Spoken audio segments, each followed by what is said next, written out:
So if you're just watching us on air, hey, it's Maria from the Fox 11 Newsroom in Los Angeles, and with me is MC Lyte, rapper, hip-hop artist, actress, activist. Anyway, I want to introduce you to the guys in the Hangout right now, and try not to talk loud, but as soon as Robin is finished with her live hit, then we can let loose. But right now, this is whisper. Yeah, the whisper. I like the whisper Deano, he's hanging out with from Reno.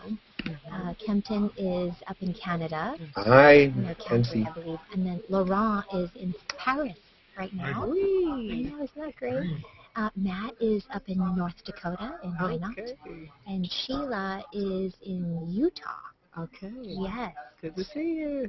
Yeah, and so it's really fun. And there's, like I said, more than 150 million registered Google Plus users. So they're watching on air. Well, hopefully a lot of them are. And also it's going live to YouTube right now and also on our website. Oh, awesome. Yeah. So, first of all, it's good to see you. It's been a while that you've come to visit us, I think. Yeah. And you're here to talk about a really important event, near and dear to your heart, an event. Yeah. Well, it's an event, and it's an organization within an organization, and it's called ABFE. And it is the Association of Black Foundation Executives. And it's a platform that was started in 1971 for all of these philanthropists that are also African American leaders. And it gives them a way to connect with one another and also... It's okay now. We're done. Oh, it's okay. Now we can let loose. That's okay. Did you hear us okay? Yeah? Okay. Yeah, a little bit soft, but yeah. Talking normal voice. Now much better. It's been around since 1971, and the organization also serves as a resource for those who are looking for individuals that are movers and shakers and doing things for the African American community. And it's so important today, especially in our economy. I mean, we need a lot of help, and there are a lot of good ideas out there, and this type of organization will really help those that have a good idea but just need a little bit of help to get it going. In developing, whatever their organization is going to be like, and I think it's a great way for people to connect with others. And I'm just starting my organization, my foundation, and so to be a part of this organization, which is why I said it's an organization within an organization, is because they're able to educate me on things that I obviously need to know, in terms of 501c3s and 501c4s. That's the little bottom line, the small print. Absolutely. And up until this time, I've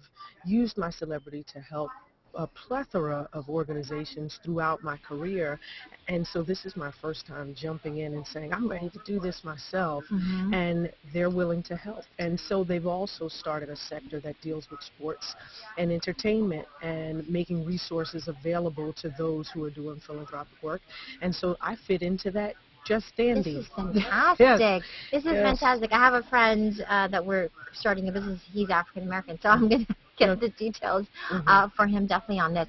Listen, before, I know that you are going to do an on-set interview, so I'm going to try to get everyone's questions and comments and at least get to meet you and say hi. Okay, absolutely. So, hey, you guys, here's MC. If you, MC Lyte, and if you have a question, just let me know, okay, and I'll go to you. Oh, Kempton, okay, you have a question? Go ahead.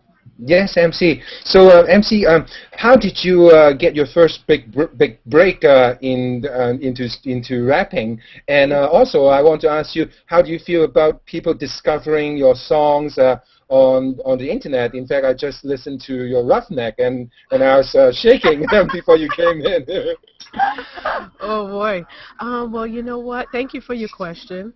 And I think my big break came. I went to a studio in Staten Island as somebody told me that I should come. There was a new record label being formed, and I had a book full of rhymes, and I said about 3 or 4 of them to some music that they had already laid down.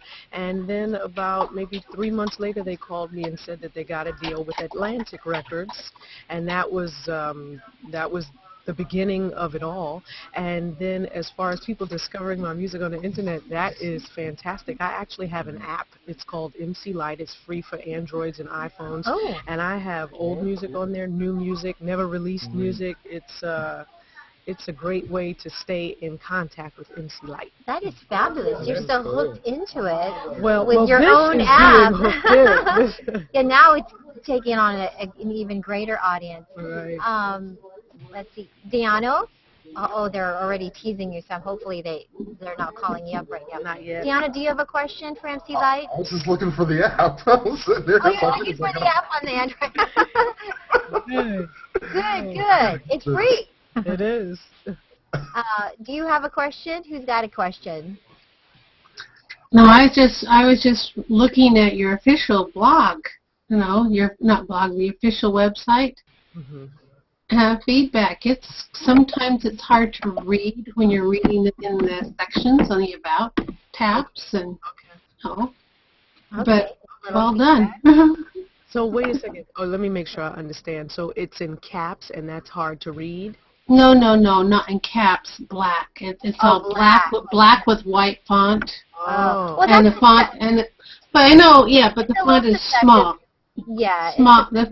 You know what? I can tell you, the web designer and I went back and forth about that because I just felt like black to me and red and those deep colors represent entertainment. And so if you check out hiphopsisters.org, it's completely different. It's the organization site and it's, clean and it looks better corporate. It serves that. It's simple, but I like it. Thank you. I do. Sorry, Sheila. Sorry, It's okay. Edwin has just joined the Hangout as well, so we're saying hi to Edwin. He's local. Go ahead, Matt. Do you have a question?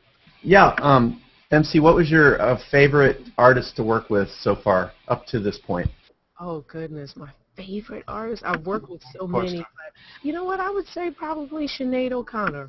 She was great. And in between recording sessions, we played the game It. I don't know if you know the game It, and we played Coca-Livia, which is another game where people just run, and there's one person that's it, and once I tag you, I have to hold on long enough to say, Coca-Livia, 1, 2, 3, 1, 2, 3, 1, 2, 3, and then now you're on my team, and then we have to go. Well, Sinead O'Connor and I and a bunch of the guys that I work with were playing Coca-Livia in a parking lot, and it was just so much fun. But I saw all of your guitars in the back. I actually have 2 guitars and don't know how to play either, but they certainly look good in my studio. So you play those? Yes. Yeah, good for you. I have a few more. Also. He's got a ukulele. He's got everything. Yeah. Okay. Great for you. Awesome. Deanna, did you have a question? I'm sorry. I wasn't sure if I went over it. Oh, yeah. I was just curious because you did a lot of guest starring roles on other shows and whatnot, including one of my favorite ones from back in that day, New York Undercover. What was it like being on that set and working with all of those actors? Well, it was fantastic, and it just so happens that episode that I did, Biggie was on the episode, and we both sat side by side. I was so frightened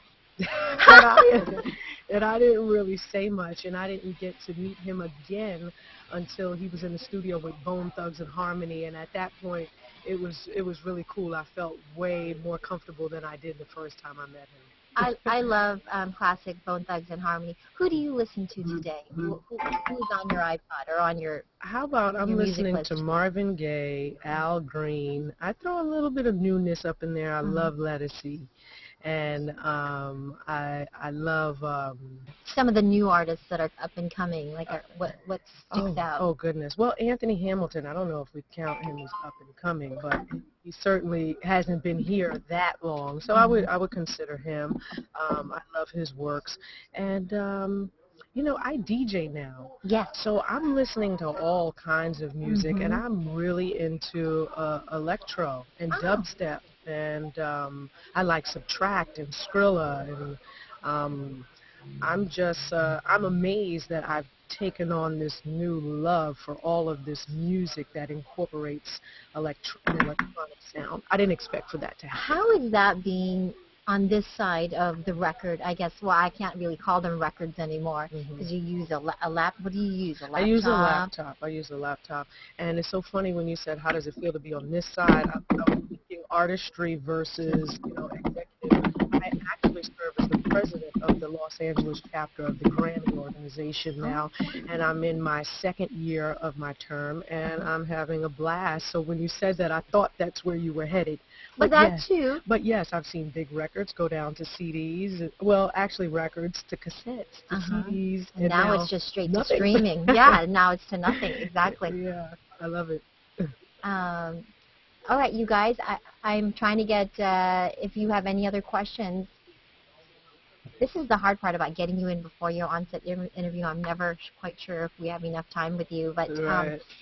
do you miss those days of getting up in front of an audience with just a mic and I do that. performing? And, Yeah, I still perform. You do that? Mm-hmm.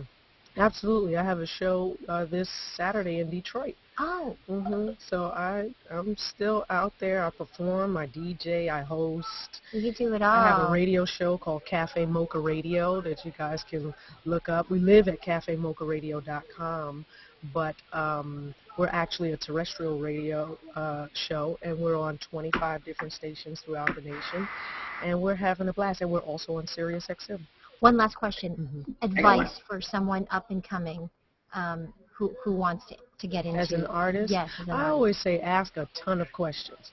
When I was younger and I just entered into the game, I acted as if I knew it all, and when I thought if I needed to know anything, somebody would tell me, but that's not the case. No. You have to search for that knowledge and get as much information as you can, and there's so many more books out now that teach about mechanical royalties and performance rights and all of the things that can bring in ancillary income, and so I think it's really important that you ask a lot of questions. And again, the fine print. I mean, And it's the not just fine about the performance. It's all this other stuff. Absolutely. Thank you for joining us. I know they're grabbing you now. Follow me on Twitter at MC Lyte. At MC Lyte, you guys. Thank you. Thanks for hanging out. Can you take a quick photo? Yay. We got it?